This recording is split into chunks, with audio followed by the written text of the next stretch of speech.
Welcome to the morning after show, ladies and gentlemen. My name is Bingsy. We're going to be doing a full review of Chelsea versus AC Milan. A sensational result for Chelsea, 3-0 to the Blues, and Potterball has arrived. Houston, we don't have a problem because Potterball has landed, folks. AC Milan's manager thought that this game wasn't going to be a tough test for them. Yes, Pioli, the AC Milan manager, thought this wasn't going to be a challenging game for them.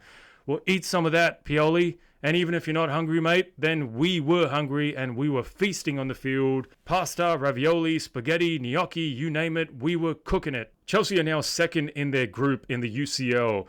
And we have some tough games coming ahead. And we're going to be playing 2 away games at Salzburg and Milan. So some tough tests ahead for us for sure. But for now, Chelsea in a second place in their UCL group.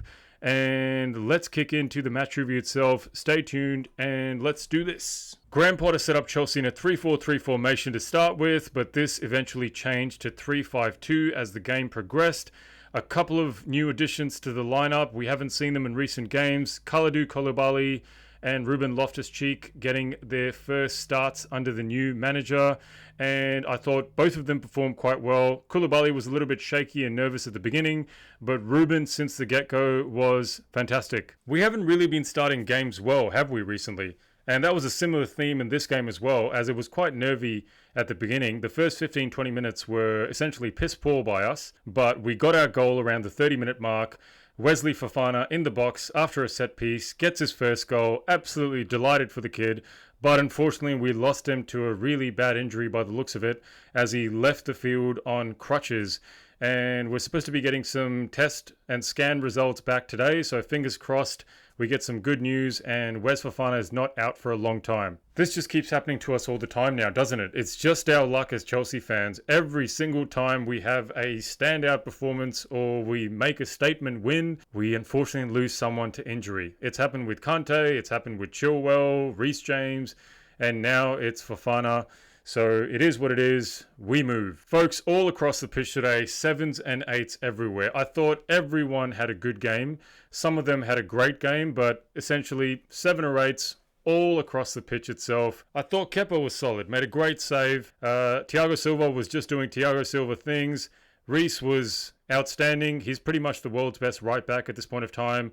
Koulibaly was decent. Chilwell was decent. Mason Mount looked very confident on the ball today, and he actually looked quite sharp this game. He hasn't been that effective as of late, but in this game, Mason looked really good, folks. Sterling was doing what Raz does best. He just causes trouble for opposition defenses, and that's exactly what he was doing this game as well. He was a little bit sloppy this game on a couple of occasions where he could have shot on goal, but at the end of the day, he causes mayhem for defenses and he gets us into attacking positions. And Aubameyang got a goal as well. Let's move on to that second goal. So the second goal came from a REECE James cross on the right-hand side.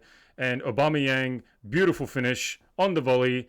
And Fikayo Tomori made a bit of a meal of that. I think that he could have actually defended that a little bit better, but maybe I'm being a little bit too harsh on Big Fic. And Auba got his goal, did the backflip, love to see it. And Auba's in fine form, isn't he? 2 goals in 2, killing it, ripping it, doing backflips. We love to see it. Sterling and REECE actually combined really well for the third goal, and Sterling put it on a platter for REECE, and REECE in the box thumps it in, an emphatic finish, and we got our third goal due to some REECE James brilliance, which we're becoming very accustomed to saying, aren't we? So 1 goal in the first half, 2 goals in the second half, and pretty much domination city throughout this entire game, except for the first 15 or so minutes. And I thought this was a very impressive performance, not just by the players themselves, but by the manager, because the way Chelsea set up in this game, there was hardly any sort of space in between the lines for Milan.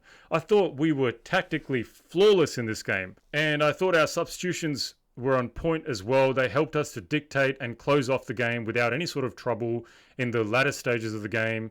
So Potter brought in Jorginho, Havertz, Broja and Conor Gallagher, all well-timed substitutions in my opinion. And we got the result, folks. We got 3-0 and I am very, very happy about this game. I'm excited to see the fact that we are executing Potter's plan so well, only 3 games in. And whilst I'm satisfied with the actual performance, we have to be a little bit cautious, because in the past, after having performances like these, we usually go and drop points in the next game, or we go and lose and do silly stuff right after games like these. We can't do that. We actually have to build on top of this. So starting on Sunday against Wolves, we've got to go out and we've actually got to start showing some consistency, because Chelsea's biggest problem in the last couple of seasons has been consistency. So we need to build on top of this performance. And I think today we laid some decent foundations and groundwork towards good team morale, very good team chemistry, and some nice tactical plays on the field. Let's have a quick gaze at XG, folks. So Chelsea outdid their XG once again, 1.21 expected goals, but Chelsea scored 3 goals. Milan didn't really come at us with a lot of attacking threat, except for this one chance that Rafael Leao created for his teammate, but it was a wonderful save by Kepa, and this was around the halfway mark. So what did we actually learn from last night's match?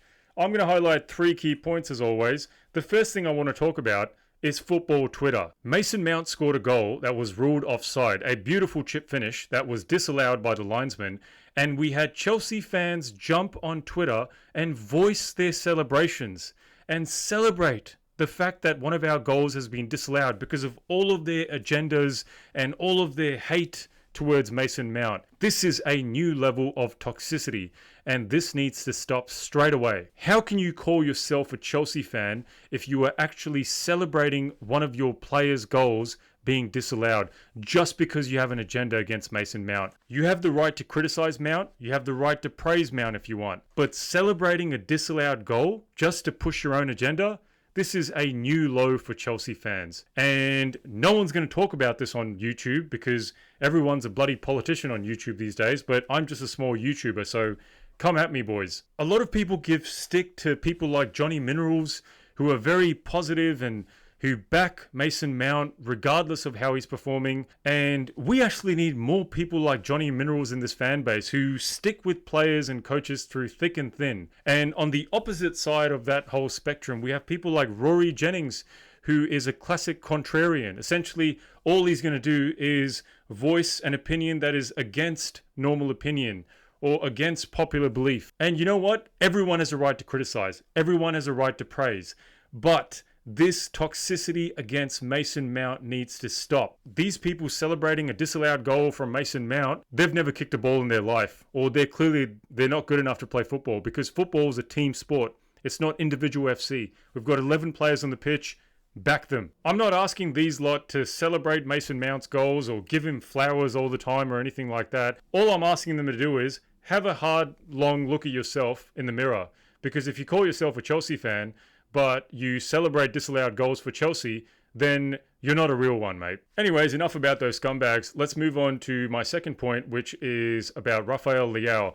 This was Leao's audition for Chelsea. You know it. And even though he didn't pass it with flying colours or he didn't really smash it out of the park, I thought he was really good. I thought he was sharp, he was fast, he looked really direct, and he can cause a lot of damage on that left wing, can't he? He actually nearly got us, and he laid it on a plate for his teammate, but the teammate couldn't score because of Kepa. So Leao could do a job for us. He's got quite a bit of developing still to do, but he can come and do that development at Chelsea. Why not? So bring him in, I say. Point number 3 is our pivot. Kovacic and Loftus-Cheek were impressive this game, and we now genuinely have another partnership option available to us going forward. Loftus-Cheek's physicality, Mateo's ball progression, it seems like a really good mix to have, and I think Potter should start working on this in training because Jorginho's contract expires at the end of this season. Kante's essentially very injury prone, isn't he, these days, even though he's coming back soon, which I can't wait for. But I think we now have a new partnership option,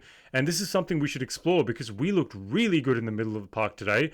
Maybe that's because AC Milan were poor, but at the end of the day, these two can play together really well, so why not use them going forward? Well, that's about it, folks. 3-0 to the Blues. The Blues go marching on. We now have a chance to make it 3 victories out of 3 against Wolves on Sunday, so let's go ahead and do that. I'm going to wrap this video up now. Let me know what you think. Let me know if you agree with my opinions, and smash that like button on the way out as well. Subscribe if you like the content.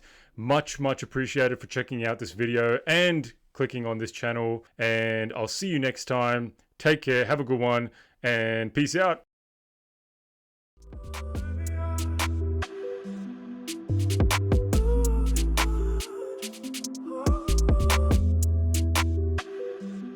Bye.